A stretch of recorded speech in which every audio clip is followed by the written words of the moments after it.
ಸಚಿವ ಸ್ಥಾನಕ್ಕೆ K N Rajanna resign. ಇದು ಕೆಲವರ ಷಡ್ಯಂತ್ರ.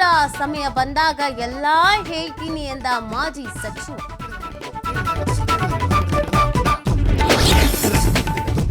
ರಾಜೀನಾಮೆ ಬಳಿಕ ಹೈಕಮಾಂಡ್ ಭೇಟಿಗೆ ರಾಜಣ್ಣ ಸಿದ್ಧತೆ. ಮನವರಿಕೆ ಮಾಡಿಕೊಡೋದಕ್ಕೆ ದೆಹಲಿಗೆ ಪ್ರಯಾಣ.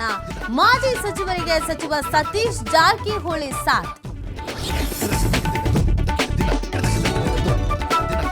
ನೇತ್ರಾವತಿ ನದಿ ತೀರದಲ್ಲಿ ಶವ ಹೂತಿಟ್ಟ ಪ್ರಕರಣ. ಇಂದಿನಿಂದ ಜಿಪಿಆರ್ ತಂತ್ರಜ್ಞಾನ ಕಾರ್ಯಾಚರಣೆ. ಇನ್ಮೇಲೆ ಸಿಗುತ್ತಾ ಕುರುಹು?